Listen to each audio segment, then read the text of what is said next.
was scandalizing my name. She took my money.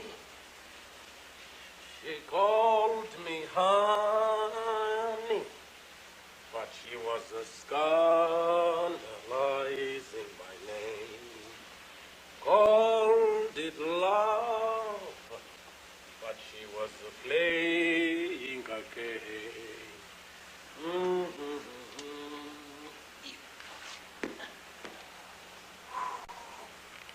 Yeah.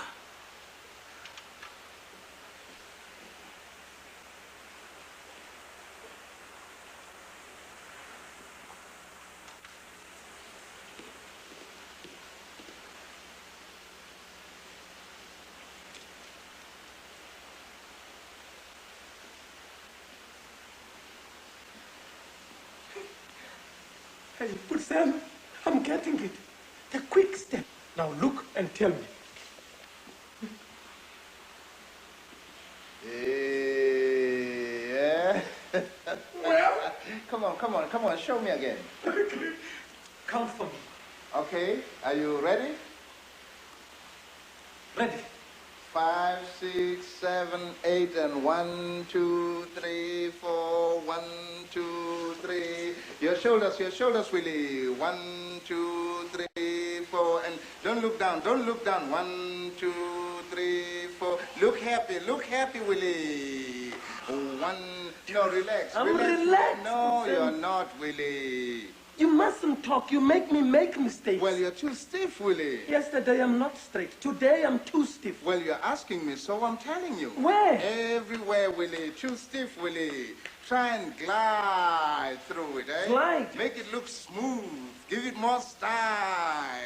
It must look like you're enjoying yourself, Willie. Well, I wasn't. Exactly. How can I enjoy myself? Not straight, too stiff. Now it's also glide. Make it smooth. Give it more style. I would say it's hard to remember all those things. That's your trouble. You are trying too hard. I try hard because it's hard. Yeah, but don't let me see it. The secret is to make it look easy. Ballroom must look happy, not like hard work. It must look like romance. Now another one. What's romance? Love story with a happy ending. A handsome man in tails, in his arms, smiling at him. A beautiful lady in evening dress. Fred Astaire, Ginger Rogers. You've got it. Ballroom or tap dance is the same.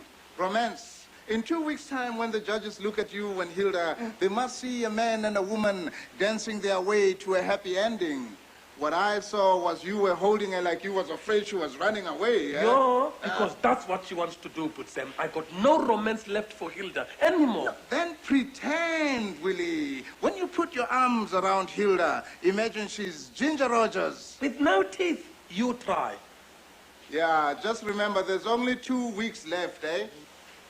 I know, but Sam, I do it better with music. You got sixpence for Sarah Vaughan? No, that's the slow foxtrot, Willie. You're practicing the quick step, Willie. I'll practice the slow foxtrot. It's your turn to put the money in the jukebox. I only got bus fare to go home, but Sam, I'm not walking 19 miles to New Brighton in this rain. Ginger Rogers. Shit. Love story, happy endings. She's doing that all right, good Sam, but it's not me she's giving happy endings. Fucking whore. 3 nights now she doesn't come practice. I wind up gramophone, get record ready. I sit and I wait. And what happens? Nothing. 10 o'clock I start dancing with my pillow. You try and practice romance by yourself, good Sam. Stru's gone. She doesn't come tonight. I take back my dress, my ballroom shoes, and I find me a new partner. Size 26, shoe size 7.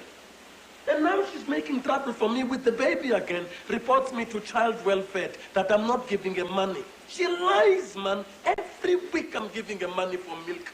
And how I know is my baby. Only his hair look like me. She's fucking around all the time I turn my back. Hilda Samuels is a bitch. But Sam. Yeah? You listening? Yeah. So what you say? About Hilda? Yeah. When last did you give her a hiding? Sunday night. And today is Thursday. Okay. hiding on Sunday, then Monday, Tuesday, Wednesday, she doesn't come to practice, and you're asking me why? I said, okay, but Sam. You hit her too much. One day she's going to leave you for good. So she makes me the hell in too much. Yeah, too much and too hard. You know, you had the same problem with Eunice. She make me the hell in too, but Sam. She never got the steps right, even the waltz. Willie, beating her up every time she makes a mistake in the waltz? No, Willie. That takes the pleasure out of ballroom dancing. Hilda's not too bad with the waltz, but Sam. It's the quick step when the trouble starts. How's your pillow with the quick step? Good. And you know why? Because it's got no legs. That's the trouble with them. She can't move them quick enough. I start record. Yeah? Before halfway, compass is already winning. The only time we catch up with him is when the gramophone runs slow. I corner put them. It's not funny. Hey, I've got it. Give her a handicap. What's that? Give her a 10-second start. Then let Count Basie go. Then I'll put my money on her. Hot favorite in the ballroom stakes. Hilda Samuels, written by Willie. Sucker, I'm not talking to you anymore. It's finished between us, and you can also fuck off. Come on. Listen, Willie. I'm trying to help you. No more jokes? I promise.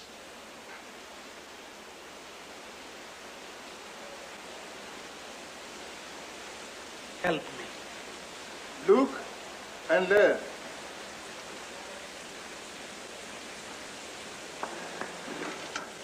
Feet together, back straight, body relaxed, right hand gently placed in the small of her back. Wait for the music.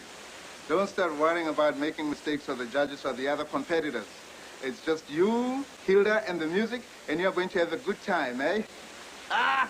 What kind of bass do you play? You're the cream in my coffee. You're the salt in my stew. Good. Give it to me in strict tempo. Ready? Ready. And you're the cream in my coffee. You're the salt in my stew. You will always be my necessity. I'll be lost without you. You're the starch in my cola. You're the lace in my stew. You will always be my necessity. I'll be lost without you. No question about it. First place goes to Mr. Sam Samela. You was gliding with style, good Sam. How's it, chaps? Okay, Hallie. Oh, at your service, Master Harold. Not long to the big event, eh? 2 weeks. You nervous? No. Think you stand a chance? Well, let's just say I'm ready to go out there and dance. Look like it. What about you, Willie?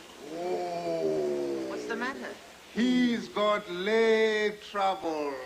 I'm sorry to hear that, Willie. But Sam, you promised. Okay, sorry, Willie. God, what a lousy bloody day. Raining cats and dogs up there, chaps. Bad for business. But it also means we're in for a nice, quiet afternoon. You can speak loud. Your mom's not here. Out shopping? Nope. They're hospital. But it's Thursday. There's no visiting on Thursday afternoons. Is my dad okay? Yep. In fact, I think he's going home. What do you mean? Well, the hospital phone. To say what? I don't know. I just heard your mom talking. So what makes you say he's coming home? Well, it sounded as if they were telling her to come and fetch him. When did she leave? Oh, about an hour ago. She said she'd phone you. You want to eat? Ellie, you want your lunch? Yes, I suppose so. What's on the menu, as if I didn't know? Soup, followed by meat pie and gravy. Today's? Nope. And the soup? Nourishing pea soup. Just the soup. And these? For your dad, Mr. Kempston brother. You haven't been reading them, have you? No, just looking. Jungle Jim. Tarzan. Batman and Robin. God, what rubbish. Mental pollution. Take them away.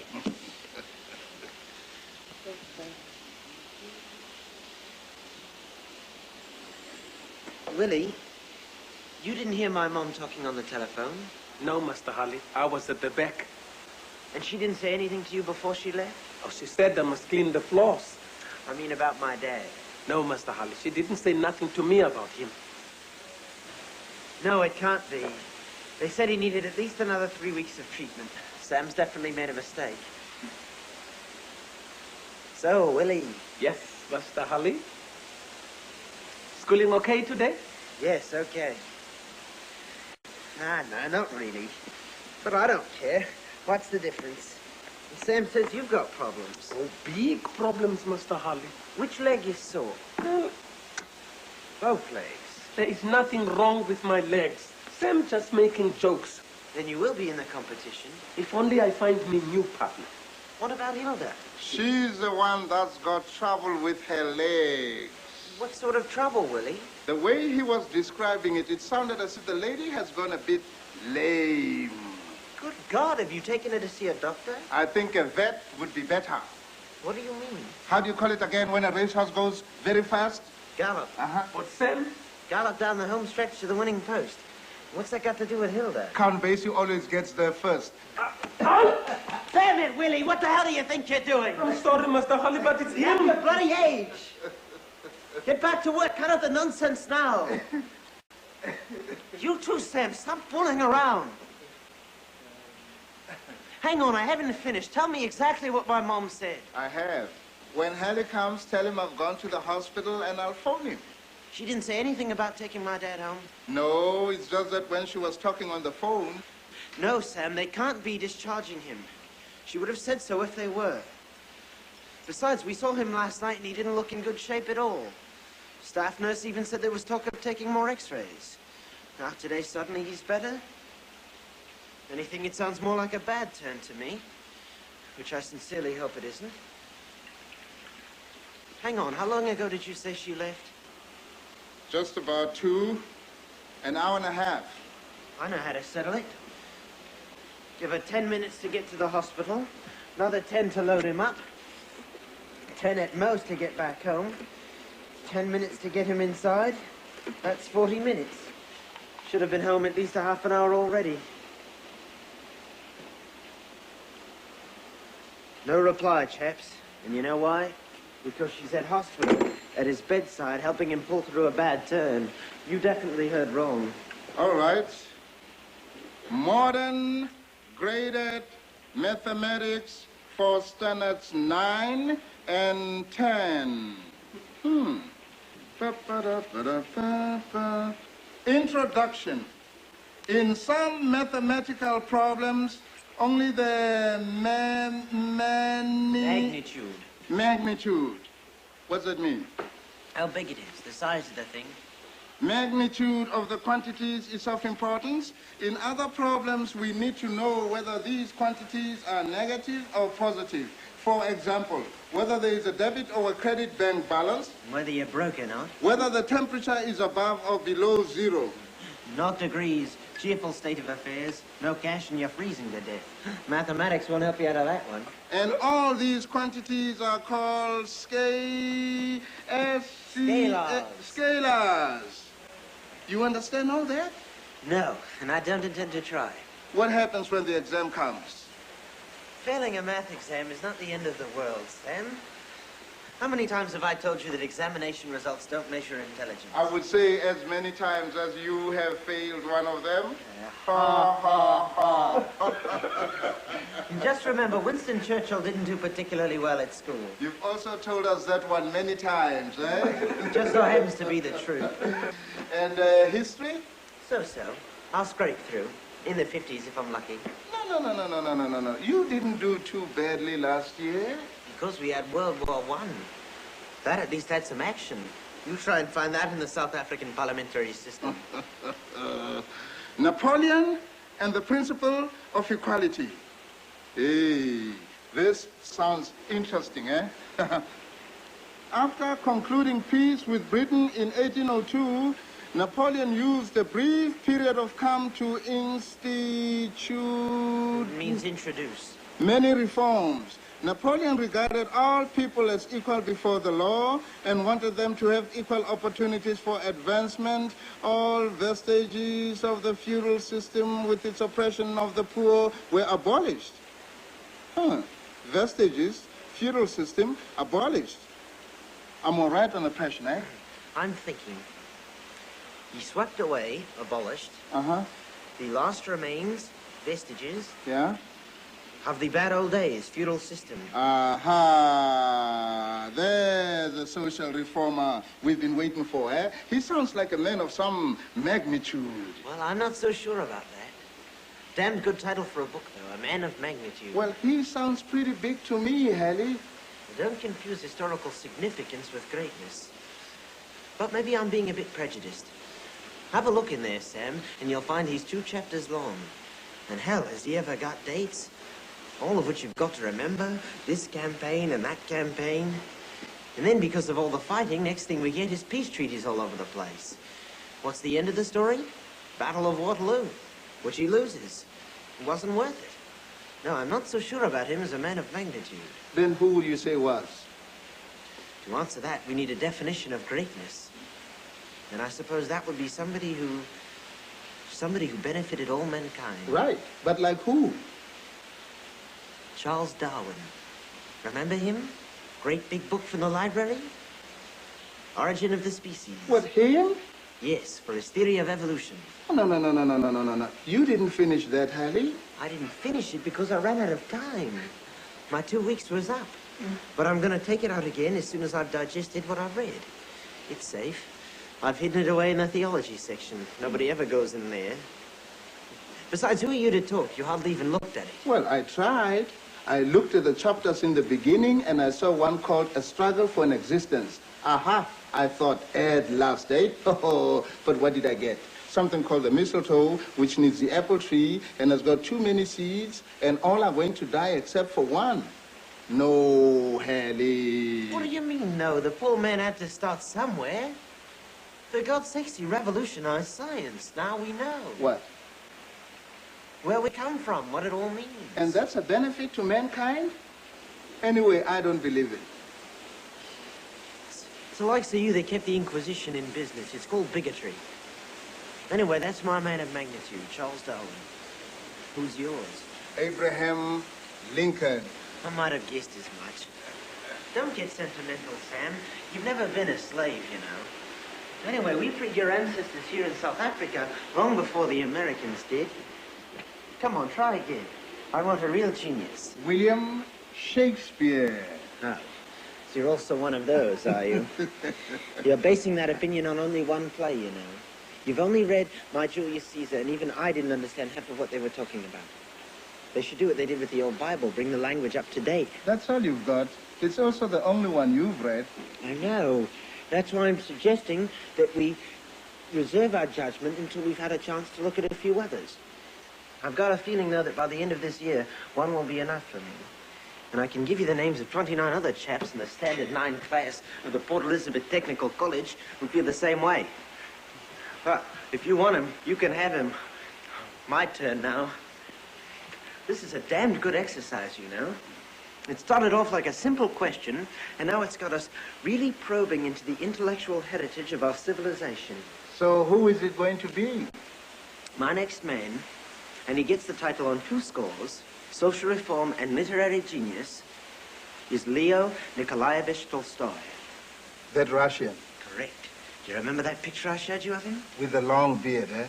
Yes, and those burning visionary eyes. My God, the face of a social prophet if I ever saw one. Do you remember my words when I showed you his picture? Here's a man, Sam. Those were words, Hallie. Yes. Not many intellectuals are prepared to shovel manure with the peasants and go home and write a little book called War and Peace.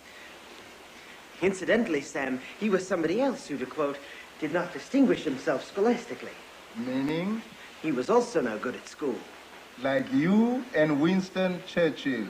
Ha, ha, ha.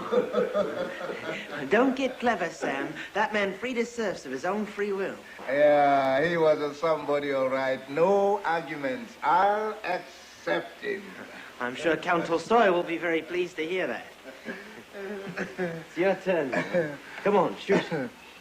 I'm waiting, Sam. Ah, I've got him. Submit your candidate for examination. Jesus. Who? Jesus Christ. Amen. Oh, come on, Sam. No, the Messiah. Yeah, but still. No, Sam, don't let's get started on religion again. We'll just spend the whole afternoon arguing. Suppose I were to turn around and say Mohammed. All right. You can't have them both on the same list. Why not? You like Muhammad, I like Jesus. No, I don't like Mohammed. I was merely being hypothetical. As far as I'm concerned, the Quran is as bad as the Bible. No, Sam, religion is out. I don't want to waste my time arguing with you about the existence of God. At any rate, you know I'm an atheist, and I've got homework to do. All right, I'll take him back. You've got time for one more name. I've got one I know we'll both agree on. And he's a simple, straightforward, great man of magnitude. No arguments. And he really did benefit all mankind. I wonder. After your last contribution, I'm beginning to doubt whether anything in the way of an intellectual agreement is possible between us. Who is he? Guess. Socrates. No. Alexandre Dumas. No. Karl Marx. No. Nietzsche. No. Dostoevsky. No. Give me a clue. The letter P is important. Plato. His name begins with an F. I've got it. Freudian psychology. No, I didn't understand him. That makes two of us. Think of a moldy apricot jam.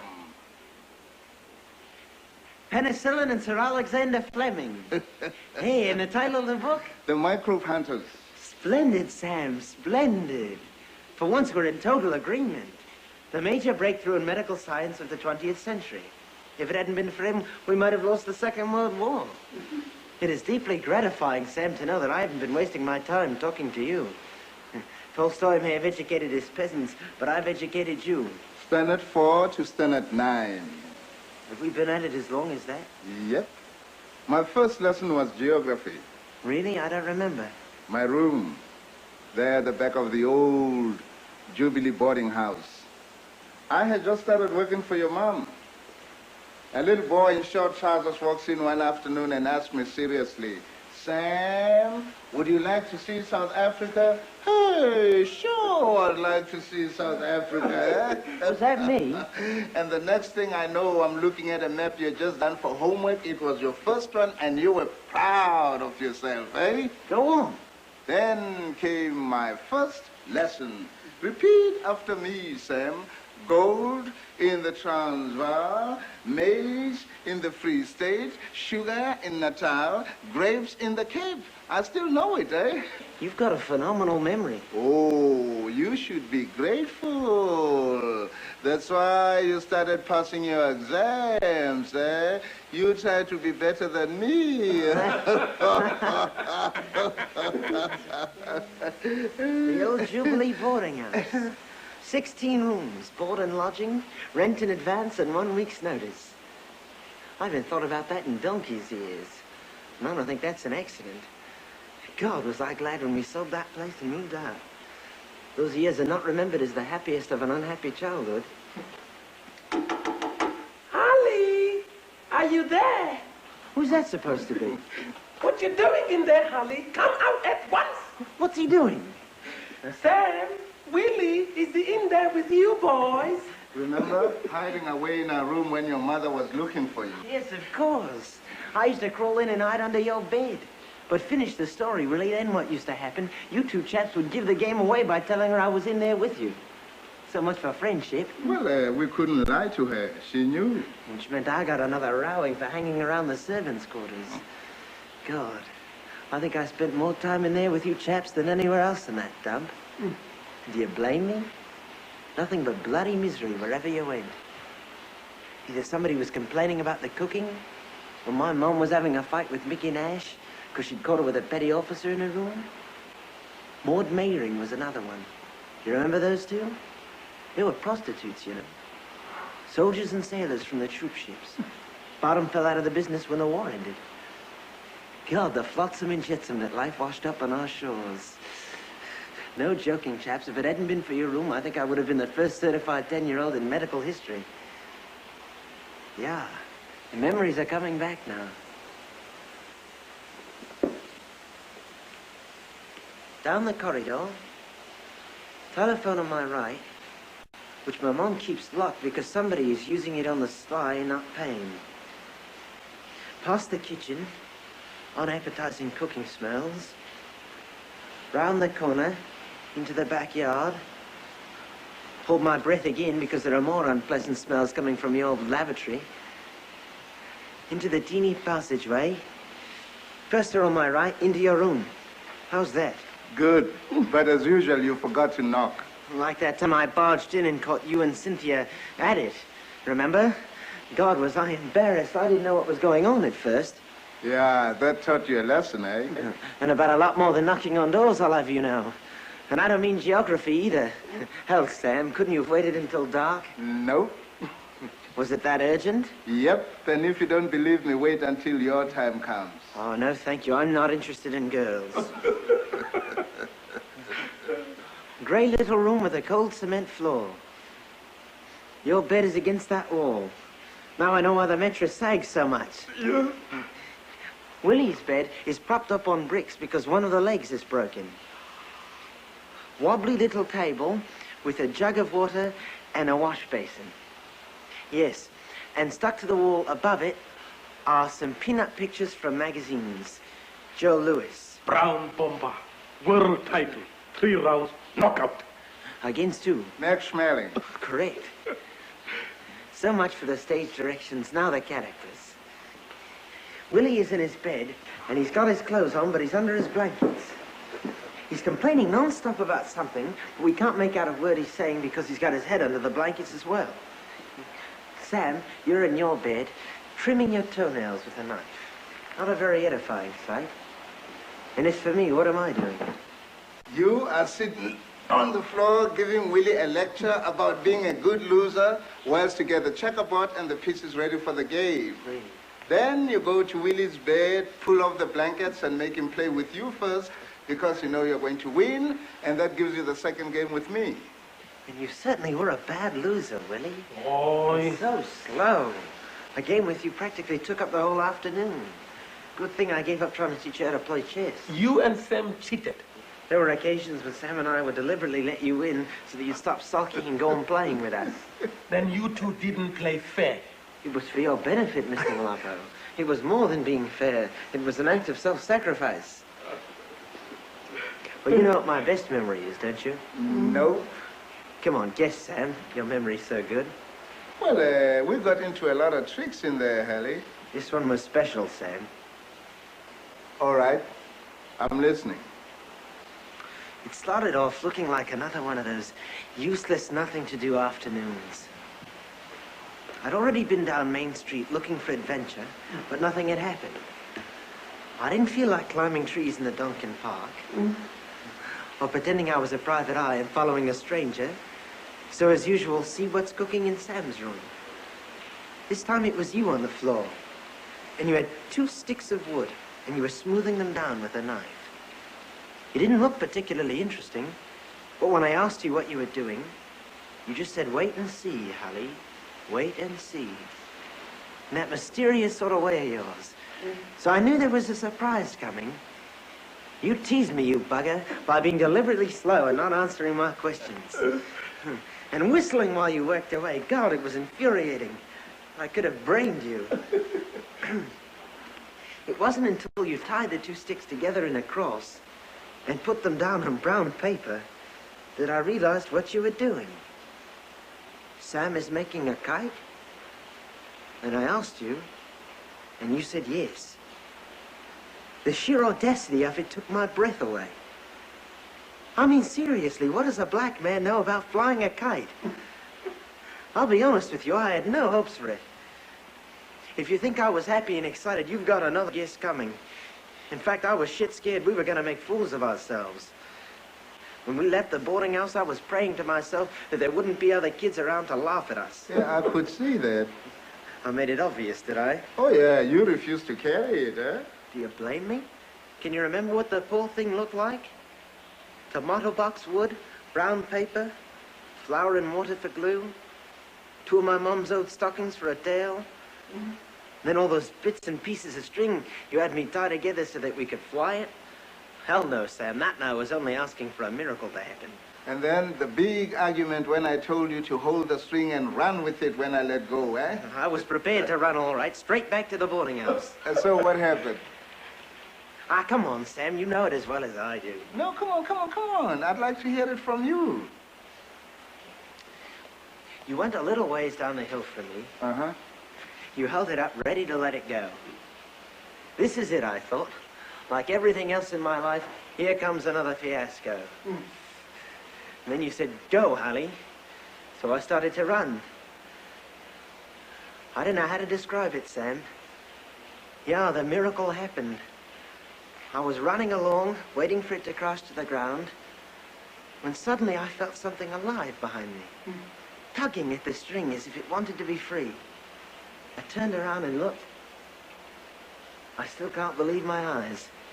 It was flying, looping around and trying to climb even higher. Then you called out, give it more string, Hallie.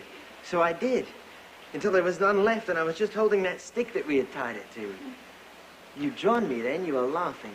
So were you, eh? And shouting, it works, Sam! We've done it, Sam! And we had. I was so proud of us. It was the most splendid thing I had ever seen. I wish there were 100 kids around to watch us. You left me after that, didn't you? You explained to me how to get it down. We tied it to the bench so I could sit and watch it, and you left. I was a little scared having to look after it by myself. I wanted you to stay, you know. I had work to do, Hallie. It was sort of sad bringing it down, Sam. And it looked sad again when it was lying there on the ground. Like something that had lost its soul. Just a tomato box wood, brown paper, 2 of my mom's old stockings. But hell, I'll never forget that moment when I first saw it up there. Why'd you make me that kite, Sam? I can't remember. Truly? Too long ago, Hallie. Time for another one, you know? Why do you say that? Feels like it. Wouldn't be a good day to fly it, though. No, you can't fly kites on rainy days. How old are you, Sam? 25. Strange, isn't it? What? Me and you. What's strange about it? Little white boy in short trousers. Black man old enough to be his father flying a kite. It's not every day you see that. Strange because one is white and the other black? I don't know. Would have been just as strange, I suppose, if it had been me and my father. Little boy and cripple man. No, there's no chance of me flying a kite without it being strange. It's a good short story in that, The Kite Flyers. Have to change the ending, though. Give it a twist. Twist? Yeah. The way it ended with us was much too straightforward. Me sitting on that bench and you going back to work. There's no drama in that. And me? You? Yes, me. You want to get in the story as well, do you? Yo. I've got it. Change the title. Afternoon in Sam's Room. It's on its way to being a novel. Our days at the old Jubilee.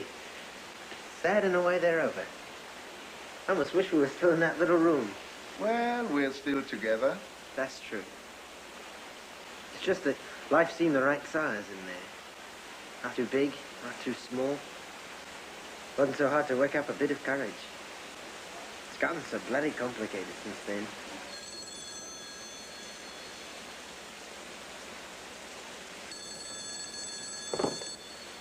St. George's Park Tea Room. Hello, madam. Yes, madam. He's here. Hallie, your mom. Where's she phoning from? Sounds like the hospital.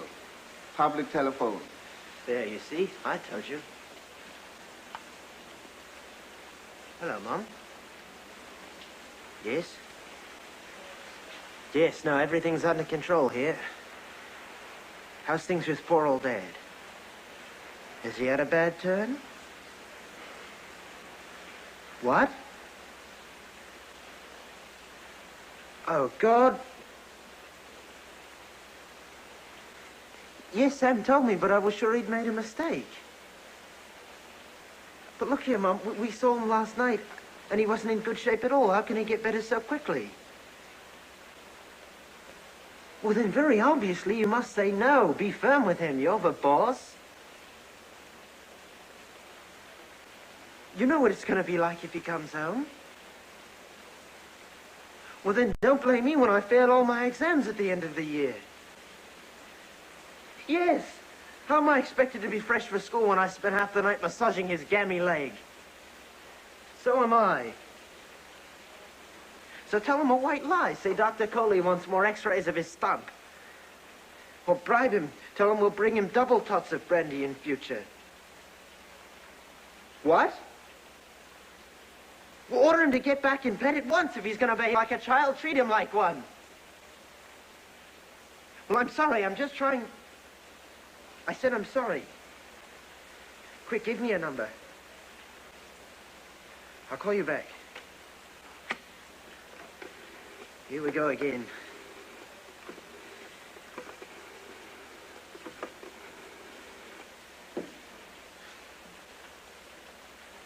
Sorry, Mum. Look here, all it needs is for you to put your foot down. You don't take no for an answer. Yes, and whatever you do, don't discuss it with him. Because I'm afraid you'll give in to him. Yes, Sam gave me lunch. Yes, I ate all of it. No, not a soul, Mom. It's still raining here. But I'm just going to do my homework and then lock up. I'll tell them. Now look here, Mom. Don't listen to a word he says. And phone me back and let me know what happens. All right. Bye.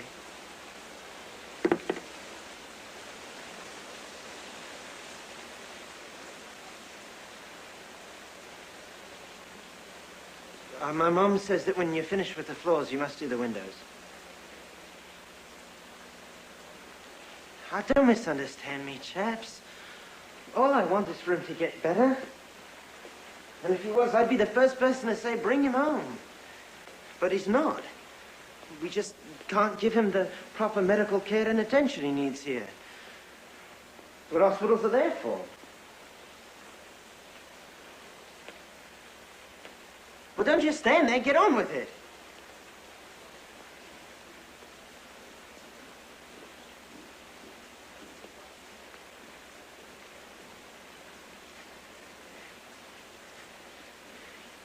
You heard right. My dad wants to come home. Is he better? No. How can he be better so quickly when last night he was groaning with pain? This is not the age of miracles, Sam. Then he should stay in hospital. Tell me something I don't know. For God's sake, what do you think I was just saying to my mom? All I can say is fuck it all. I'm sure he'd listen to your mom. You don't know what she's up against. He's already packed his shaving kit and pajamas, and he's sitting on his bed with his crutches, dressed and ready to go. I know him when he gets in that mood. She tries to argue with him.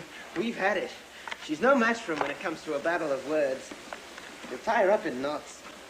I suppose it gets lonely for him in there. With all the other patients and nurses around? Regular visits from the Salvation Army? Balls. It's far worse for him here at home. I'm in school and my mom's here in the business all day. He's at least got you at night.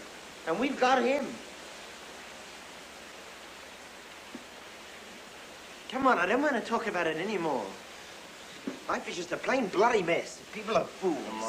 Come on, Hallie. Yes, they are. They deserve whatever they get. And don't complain. Don't try to be clever, Sam. It doesn't suit you. Anybody who thinks there is nothing wrong with this world ought to have his head examined. Just when things are going along all right without fail, someone or something will come along and spoil everything. Somebody ought to write that down as a fundamental law of the universe. Principle of perpetual disappointment. There is a God who created this universe. He should scrap it all and try again. Come on, Hallie. Hey, what you got for homework, eh? Bullshit as usual. Write 500 words describing an annual event of cultural or historical significance. That should be easy enough for you, eh? It's also plain bloody boring.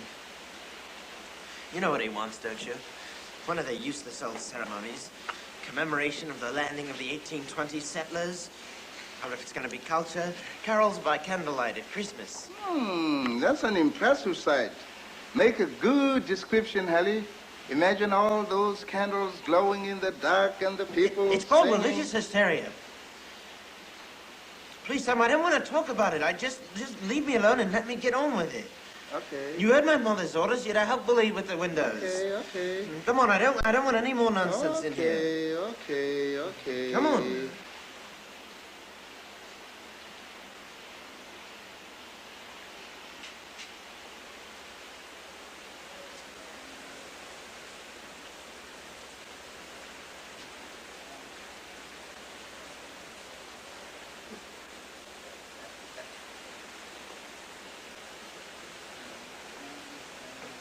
Good. Just a little bit quicker on the turn, eh? Only move into her after she's crossed over.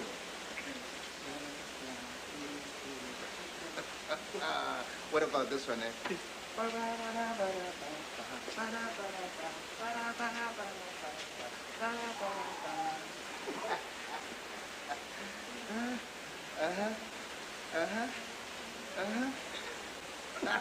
Much better. You see what happens when you're relaxed and enjoying yourself, eh? Just remember that in 2 weeks and you'll be okay. But I haven't got partner with Sam. Well, maybe Hilda will turn up tonight. No, I gave her a good height. No. You mean a bad one. And a good bad one. Well, then you mustn't complain either. You're now paying the price for losing your temper. But I also pay £2.10 for entrance fee. They'll refund you if you withdraw now. You mean don't dance? Yep. Oh, good Sam, I wait too long and I work too hard. You think if I find me new partner, I could be ready in 2 weeks? I ask madam now for leave and we practice every day. What, quick step, non-stop, 2 weeks? World record, Willie, but you'll be mad at the end, eh? Oh, no joke, but Sam. No, I'm not joking. So then what? Find Hilda, tell her you're sorry, and promise not to beat her up again. No. Then withdraw. Try again next year. No. Well, then I give up. I call up, but Sam, you can't. What do you mean I can't? I'm telling you, I give up. It was you who started me ballroom dancing. So? Before that, I used to be happy. It was you and Miriam who bring me to Hilda and says, yes, partner for you. What are you saying, Willie? It was you. Yeah, but me what? To blame? Yes. And now all you do is make jokes at me. You wait. When Miriam leaves you, it's my turn to laugh. Ha, ha, ha. Yeah, well, she can leave me tonight, eh? I know what to do. May I have the pleasure? Just a fellow with this pillow, and he's dancing like a willow in the autumn breeze. There you go again, Putzela. There's the answer to your problems. Judge's announcement in 2 weeks' time. Ladies and gentlemen, the winners in the open section, Mr. Willie Malapo and his pillow. Moorman Putzem. Stop it, you two! Don't you through God, Putzem. Sam, Willie! How am I supposed to concentrate with the two of you behaving like children? Now hit him too. Shut up, Willie. Stop it. You want another one? Get back to work. You too, Sam. Suppose a customer had walked in, or the park superintendent had seen the two of you behaving like hooligans. That would have been the end of my mother's license, and your jobs. Well, this is the end of it. There will be no more of your ballroom nonsense in here. This is a business establishment, not a bloody New Brighton dancing school. I've been far too lenient with you two. But what really makes me bitter is that I allow you chaps a little freedom in here when business is slow, and what do you do with it? The foxtrot. There is more to life than trotting around on a dance floor, and I thought at least you knew it, Sam. It's a harmless pleasure, Hallie. It hurts nobody. It's also a rather simple one, you know? You reckon so? You ever tried it? Of course not. Why don't you? Now. What do you mean, me dance? Yep. I'll show you a simple step in the waltz and you try it. What would that prove? That it's not as easy as you think. I didn't say easy, I said simple. As in simple-minded, meaning mentally retarded? You can't exactly say it challenges the intellect. Well, it does other things. Such as? Makes people happy. So do American cream sodas with ice cream. Come on, Sam. You're not asking me to take ballroom dancing seriously, are you? Yep. Well, so much for trying to give you a decent education. I've obviously achieved nothing. You still haven't told me what's wrong with admiring something that's beautiful and then trying it yourself. Nothing.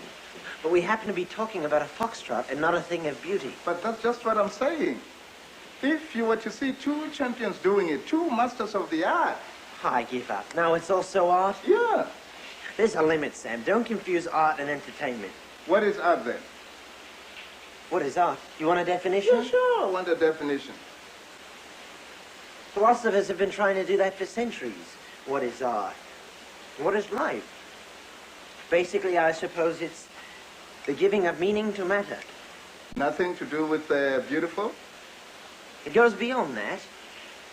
It's giving form to the formless. Yeah, well, maybe it's not art then. But I still say it's beautiful. I'm sure the word you mean to use is entertainment. No, beautiful. And if you want proof, come along with me to the Centenary Hall in New Brighton in 2 weeks' time. What for? I've seen the two of you prancing around in here often enough. What? This is not the real thing, Hallie. We're just playing around in here. I'll use my imagination. And what do you get? Bunch of people dancing around on the big floor having a so-called good time. That all? Yes, well, basically that's it, surely. No, it isn't, eh? Your imagination hasn't helped you at all.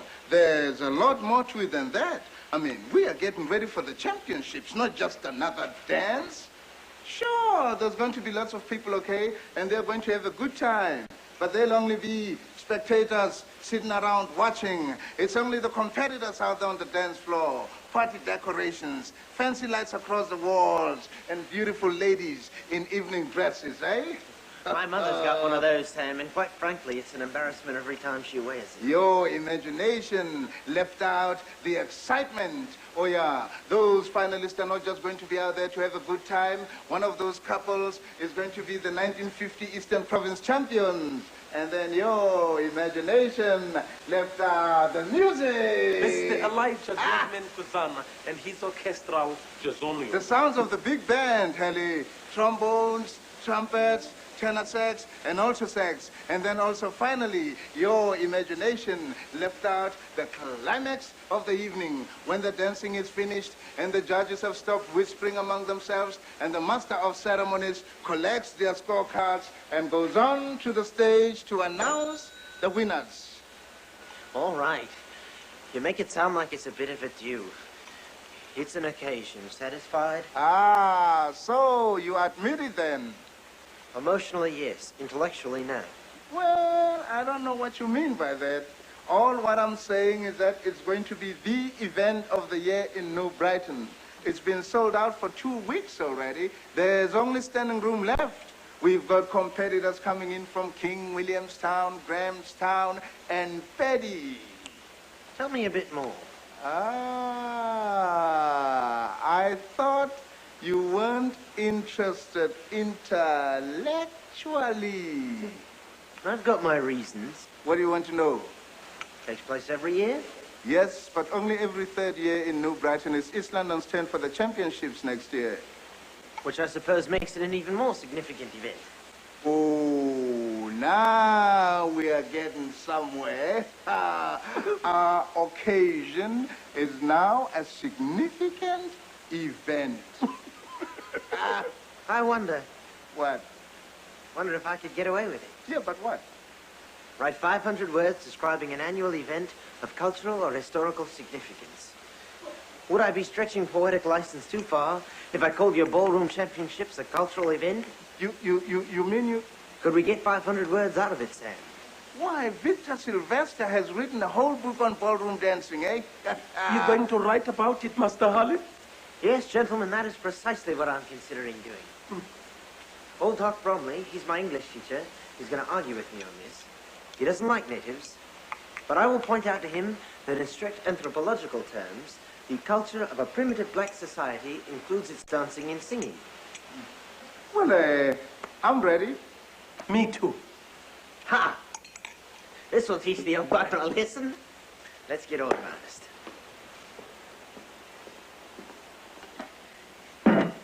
I think you've given me enough general atmosphere, but to build the tension and suspense, I'll need facts. Oh, give him facts, Putsem. What do you want to know? What do you call the climax? How many finalists? 6 couples. Right, go on, give me the picture. Spectators seated all around the hall. And it's a full house. Yes, Master Harley, full house. At the one end of the stage is a Gladman and his orchestral, Jazonians. At the other end is a long table with the 3 judges. The finalists go onto the dance floor and take their positions. And when they're ready and have settled down, the master of ceremonies goes to the microphone. But first, he makes a few jokes to get the people laughing. Good touch. Creating a relaxed atmosphere that will change to one of tension and drama as the climax is approached.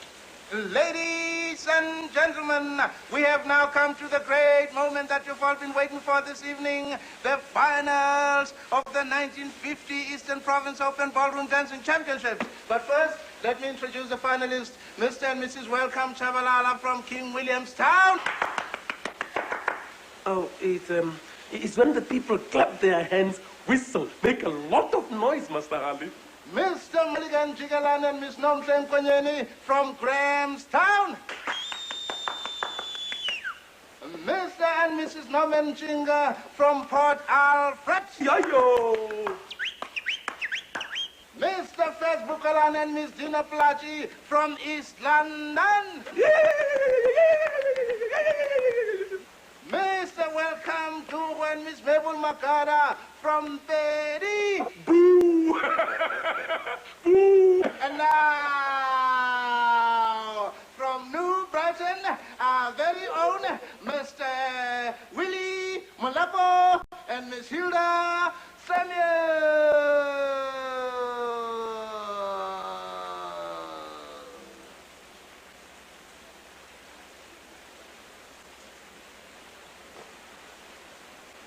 Relaxed and ready to romance. The applause dies down when everybody is silent. Gladman lifts up his saxophone and gnaws at the orchestral Jazonians. Like the jukebox, Putsem. Ah, no, man, I also only got bus fare, Willie. Hold it, everybody. What's that? How much is left in the till? 3 shillings. Your mom counted it before she left. Sorry, Willie. You remember what happened last time we did it? We'll just have to combine our imaginations and hope for the best. Right, what have we got? Let's see. How are the points scored? Maximum of 10 points each for individual style, deportment, rhythm, and general appearance. Must I start? Hold it a second, Willie. And what about penalties? For what? Doing something wrong. Say you stumble or bump into another couple. Did they take off any points? If while you're dancing, you and your partner collide into another couple? If me and Miriam bumped into you and Hilda,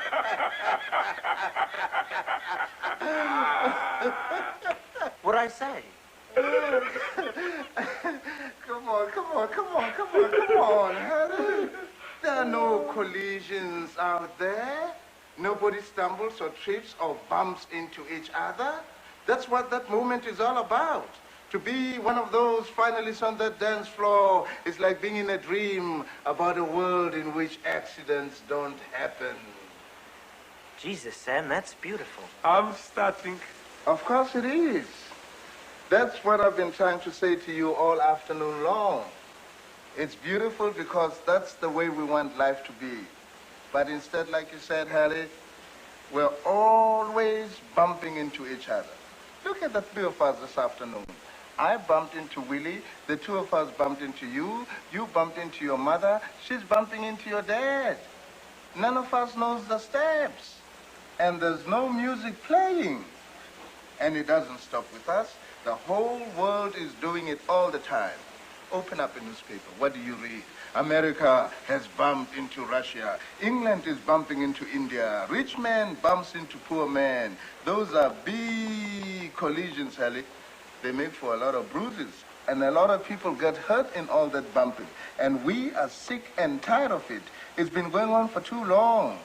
Aren't we ever going to get it right? Learn to dance life like true champions instead of always like a bunch of beginners at it. You've got a vision, Sam. It's not just me. What I'm saying to you this afternoon is that everybody has got it. That's why there's only standing room left at the Centenary Hall in 2 weeks' time. For as long as the music lasts, we're going to see 6 couples get it right the way we want life to be. Is that the best we can hope for? Watch 6 finalists dreaming about the way it should be? I don't know. But it starts with that. Without the dream, we won't know what we're going for. And I reckon there's a few people who've gone past just dreaming about it and are going for something real. You remember that thing we read in the newspaper once about the Mahatma Gandhi going without food to stop all those riots in India? Yes. He certainly was trying to get the steps right. And the Pope. The Pope. The Pope as well. And our old General Smuts. He's also out there dancing. When you come to think of it, that's what the United Nations boils down to. A dancing school for politicians. Let's hope they learn. You're right, Sam.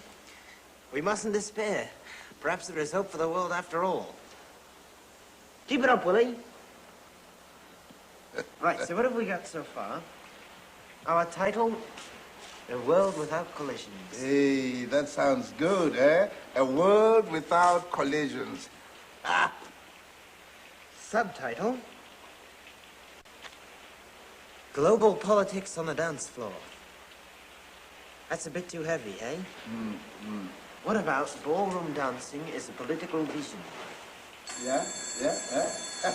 Ballroom dancing.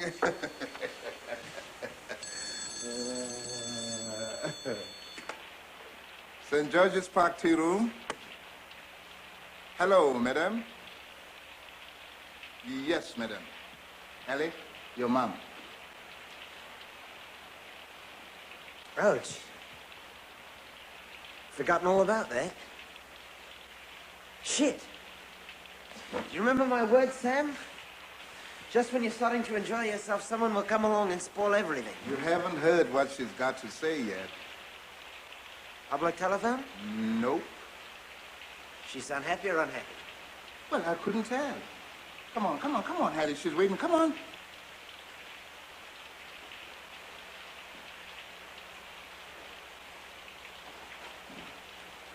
Hello, Mom. No? No, I'm just finishing my homework. What's your news?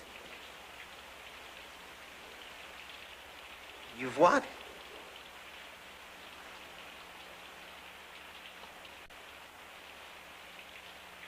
Yes, I'm still here. Oh, well, I give up now, Mom. I just hope you know what you've let us in for. I said I hope you know what you've let us in for. It's the end of the peace and quiet we've been having. Where is he? Well, he can't hear us from in there. But look here, Mom, what happened? I told you to be firm with him. Then you and the nurses should have held him down, taken his crutches away.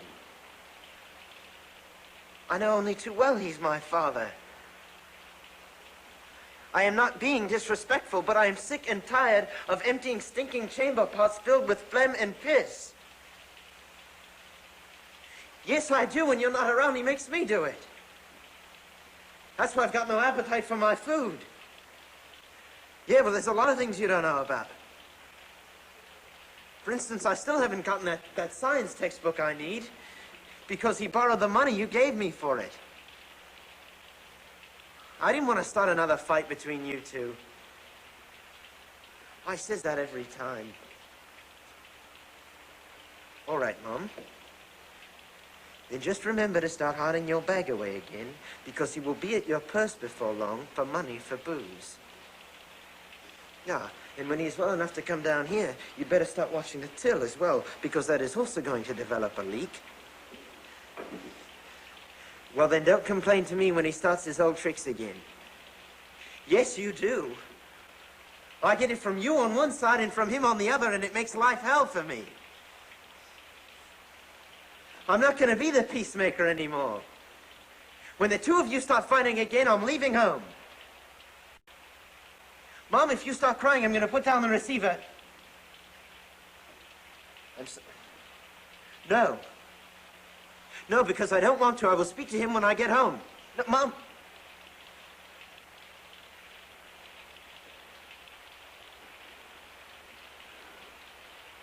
Welcome home, chum. What's that? Oh, don't be silly, Dad. You being home is just about the best news in the world. I'm sure it is. It's bloody depressing there with everybody going on about their ailments, eh? How you feeling? Good. Oh, here as well, pal, coming down cats and dogs.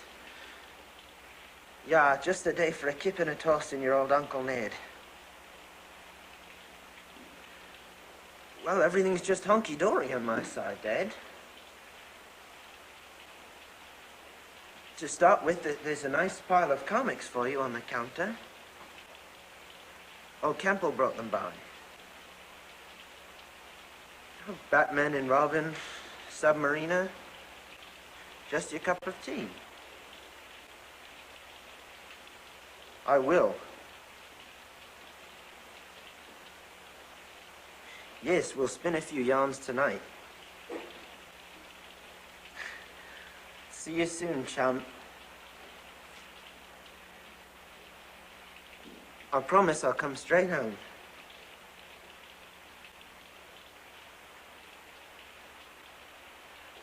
Hello, Mum.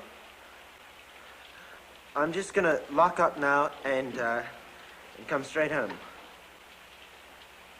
Oh, yes, the brandy, of course. No, I won't forget. I'll put it in my briefcase now.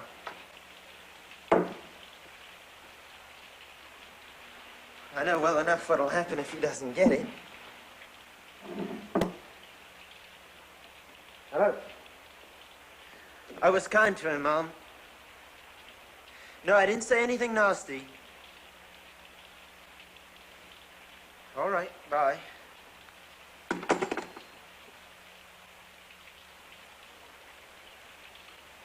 That sounded like a bad bump, Hallie. Mind your own business, Sam. Sorry. I wasn't trying to interfere. Shall we carry on? Hallie? Tell him about when they give out the cups, good Sam. Ah, there's another big moment of the evening. The presentation of the cups after the winners have been announced. You got to put it in there, Hallie, eh? A big silver one, Mr. Halley, called the floating trophy for the champions. Every year we invite some big shot personality to hand them over. You know why a guest of honor this year is His Holiness the Bishop Jabulani? So much for a bloody world without collisions, eh?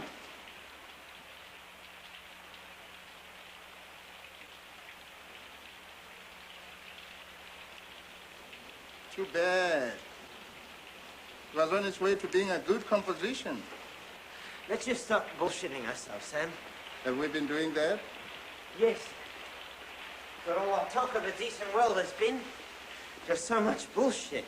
We did say it was only still a dream. And it's a bloody useless one at that. Life's a fuck-up. It's never gonna change. Yeah, well, maybe that's true. There's no maybe about it. It's a blunt and brutal fact. All we've done this afternoon is waste our time.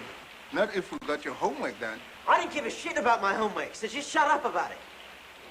Just hurry up and finish your work. I want to lock up and get out of here. Then go where? Oh, sweet fucking home. God, I hate that word. Helen! You know what's wrong with your lovely little dreams, Sam? It's not just that we're all bad dancers. That does happen to be perfectly true. But there's more to it than just that. You left out the cripples. Yeah, I mustn't leave them out, Sam. They're also there dancing, like a bunch of broken spiders trying to do the quick step. When you come to think of it, it's a bloody comical sight. I mean, it's bad enough on two legs, but one leg and a pair of crutches, that's guaranteed to turn your dance floor into a shambles. Why are you shaking your head, man? Picture it. For once this afternoon, let's use our imagination sensibly. Be careful, Hallie. Of what, the truth? I seem to be the only one around here who's prepared to face it. We've had our lovely little dream. Now it's time to open our eyes and take a look at the way things really are. There's no music, nobody knows the steps, and the cripples are also out there trying to get into the act, and it's all called the old comers how to make a fuck-up of life championship. Hang on, Sam. The best bit is still coming. You know what the winner's trophy is? It's a big chamber pot, and it's filled to the brim with piss. And guess who I think this year's winner's gonna be? Stop now. Why? Hallie, it's your father you're talking about. So? Do you know what you've been saying? No, Hallie. Mustn't do that. Take back those words and ask for forgiveness. It's a terrible sin for a son to mock his father with jokes like that. You'll be punished if you carry it on. Your father is your father, even if he's a crippled man. Yes, Mr. Happy. It's true what Sam says. I understand how you're feeling, but even so... No, you don't. I think I do. And I'm telling you, you don't. Nobody does. It is your turn to be careful, Sam. Very careful. You're treading on dangerous ground. You leave me and my father alone. I'm not the one who's been saying things about him. What goes on between me and my father is none of your business. So don't tell me about it if that's all you've got to say. I don't want to hear it. Just do your work and shut up. Well, swearing at me won't help you. Yes, it does. Mind your own fucking business and shut up.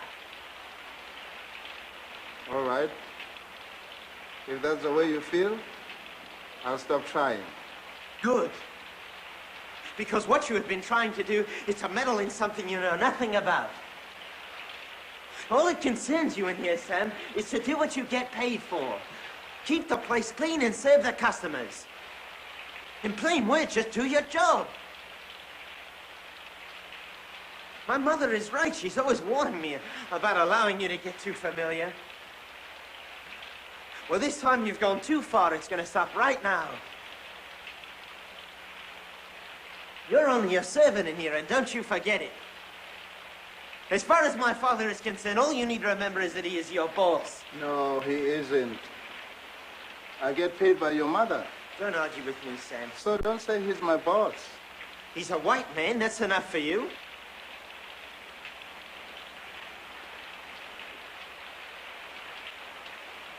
I'll try and forget you said that. Don't! You won't be doing me a favor if you do. I'm telling you to remember it. Come on, Hallie. Let's stop before it's too late. You're right. We are on dangerous ground, and if we're not careful, somebody's going to get hurt. Well, it won't be me. Don't be so sure. Jesus, I wish you would stop telling me what I do and do not know. Okay. Don't turn your back on me. Don't do that, Hallie.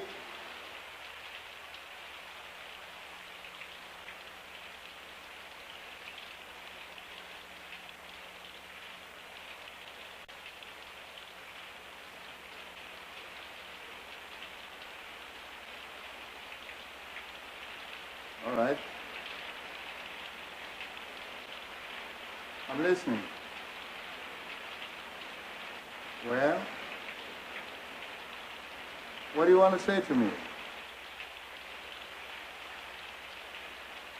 In the first place, why don't you start calling me Master Harold like Willie does? You mean that? Yes, why the hell do you think I said it? And if I don't? You might just lose your job. If you make me say that once, I'll never call you anything else again. That's supposed to be a threat? No, just letting you know what will happen if you make me do that. You must decide what it means to you. Well, I have. And it's good news, because that is exactly what Master Harold wants from now on. Think of it as a little lesson in respect, Sam. One which is long overdue. I hope you remember that as well as you do your geography. Somebody who will be very glad to know that I have finally given it to you will be my father. He agrees with my mom. He is always telling me, you must teach the boys to show you more respect, my son. So now you can stop complaining about going home. Everybody's going to be happy tonight. Yes, that is perfectly correct.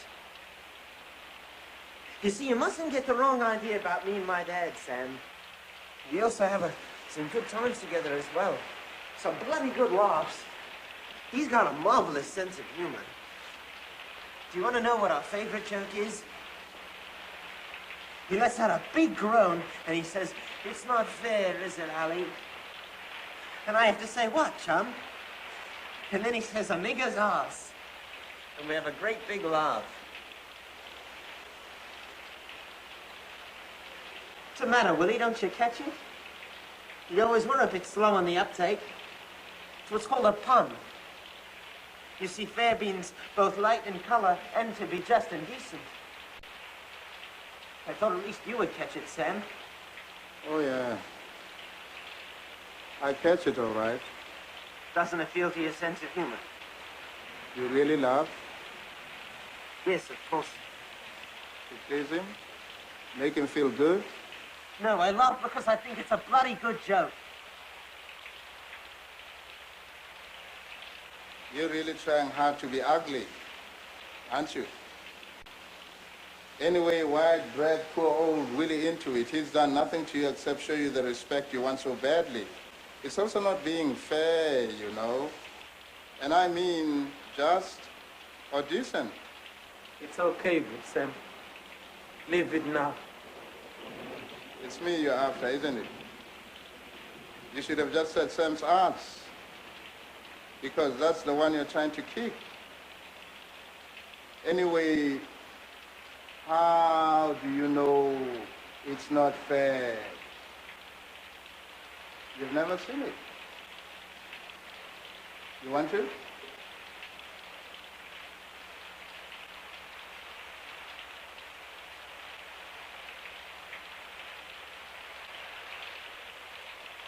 Have a good look. A real Basuto ass, which is about as nigger as they can come.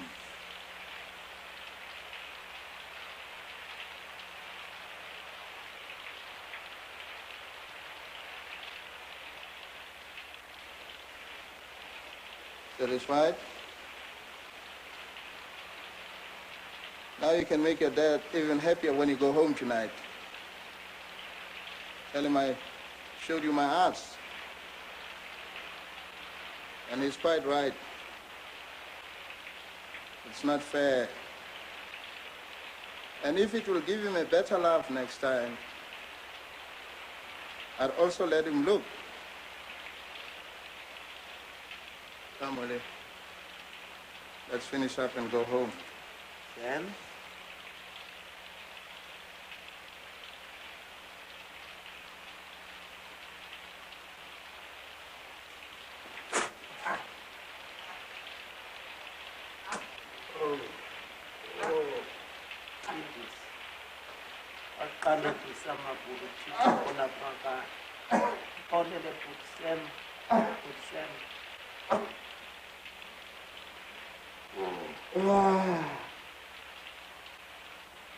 Well, you've done it, Pastor Harold.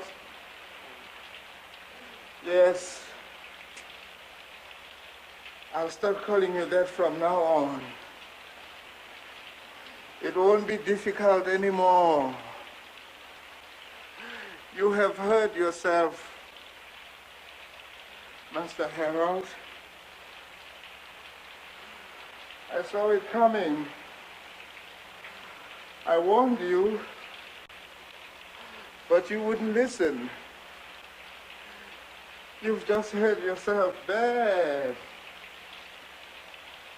And you're a coward, Master Harold, because the face you should be spitting in is your father's, but you used mine. Because you think you're safe inside your fair skin. And this time, I don't mean just or decent. Should I hit him, Willie? No, but Sam, Why not? it won't help. I don't want you to help him. I want you to hurt him. You'll also hurt yourself. If he did it to you, Willie. Me? Spit at me like I was a dog. Yeah. Then I want to hit him. I want to hit him hard.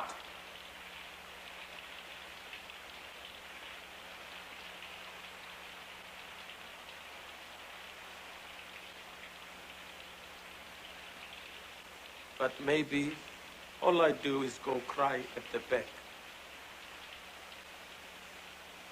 He's a little boy, put Sam. A little white boy. Long trousers now. But he's still a little boy.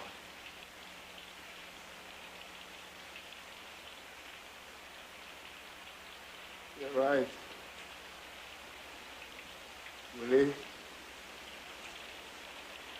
Go on then.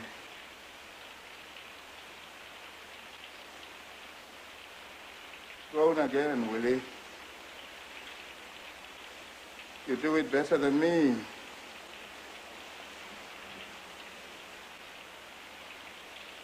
You don't know what you've just done, Master Harold.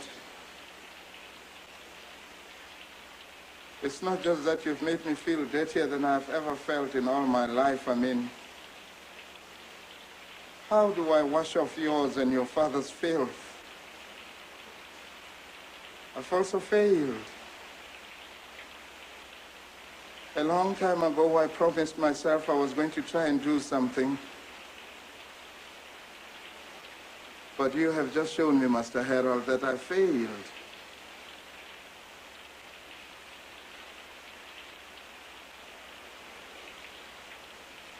I also have a memory of a little white boy still wearing short trousers and a black man.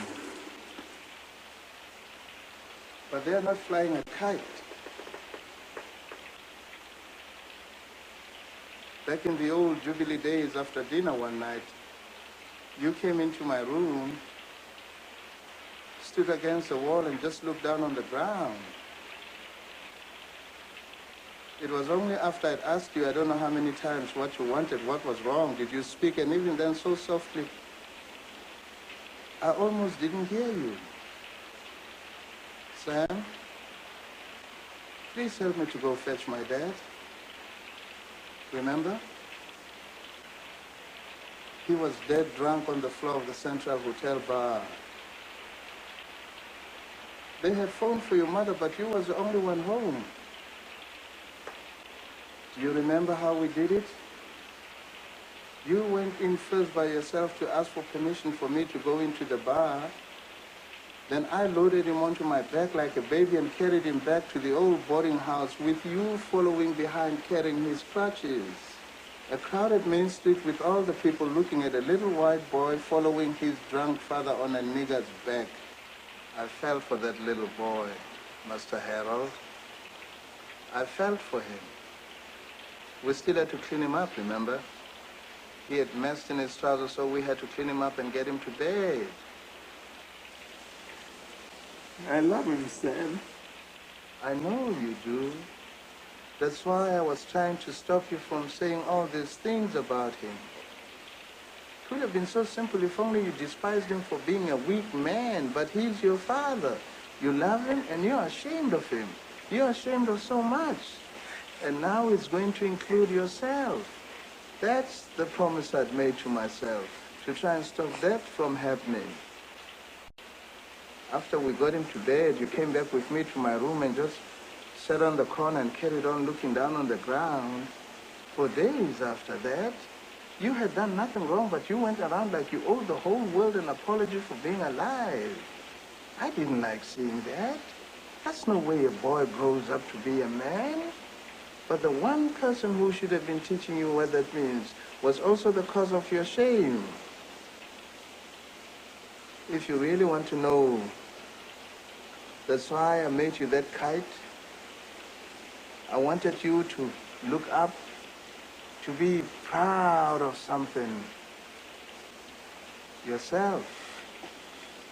And you certainly were that when I left you up there on the hill with it. Oh yeah.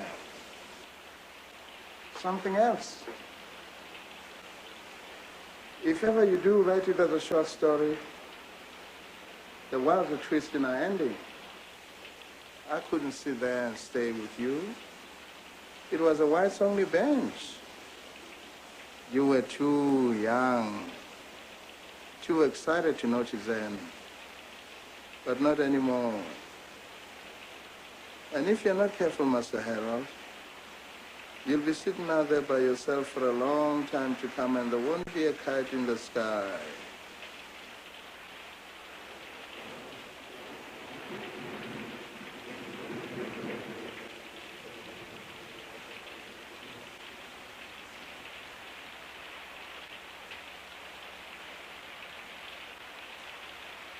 It's bad.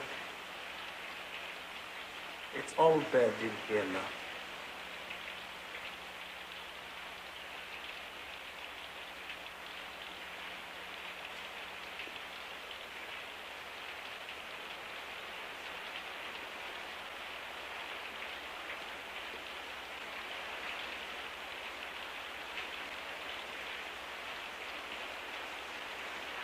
Willie, would you please lock up for me and look after the keys?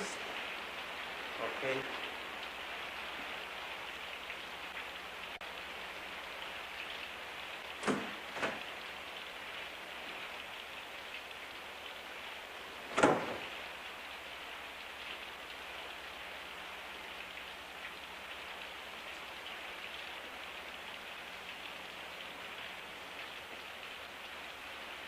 Don't forget the comic books.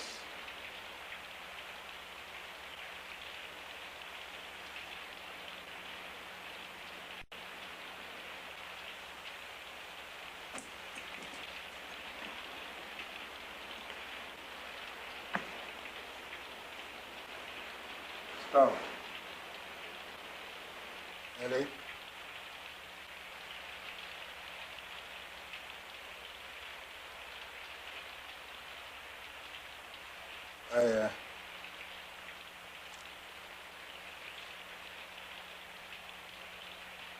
I have no right in telling you what being a man means if I don't behave like one myself.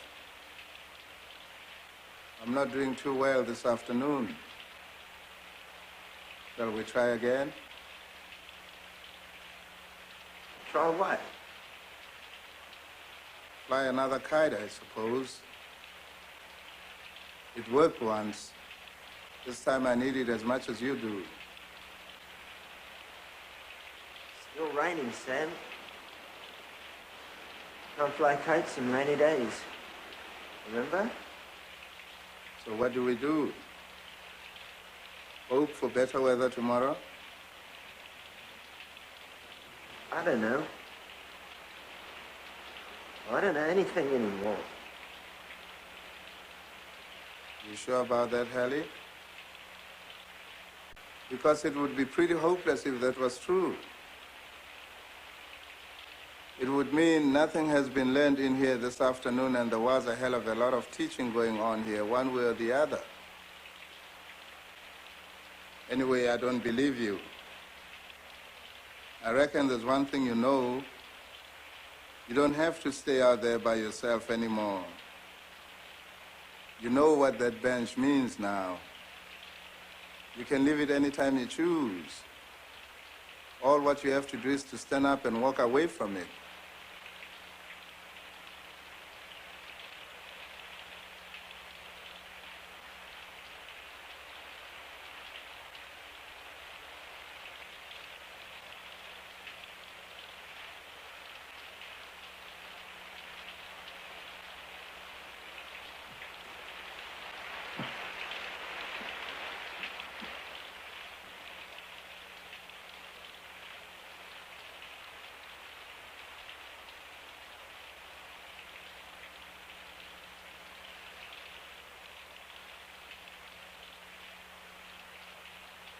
Sam,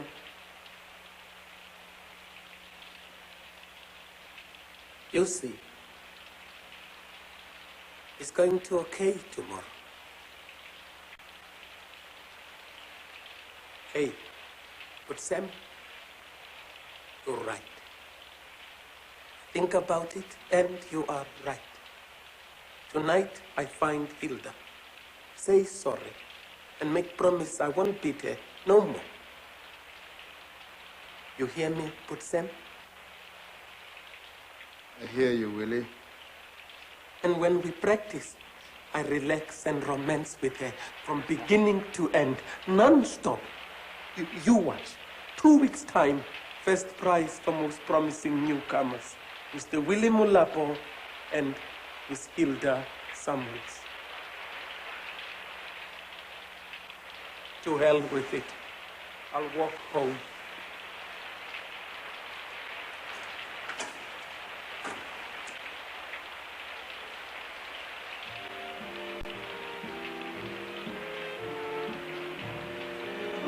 How did you say it, Put Sam? Let's dream.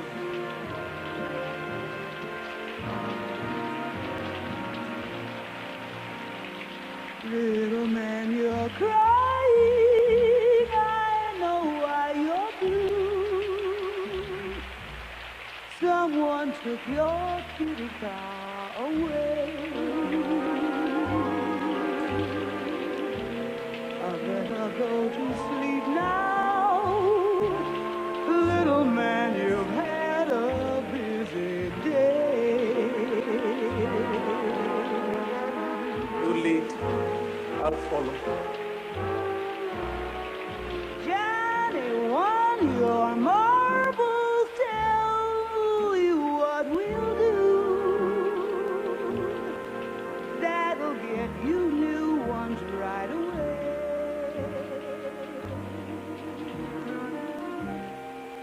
Better go to sleep now, little man. You've had a busy day.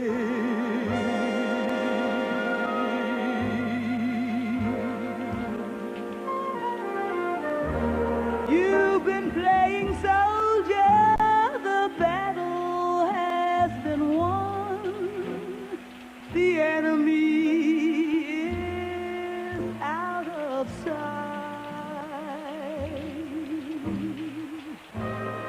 Come along there, soldier, and put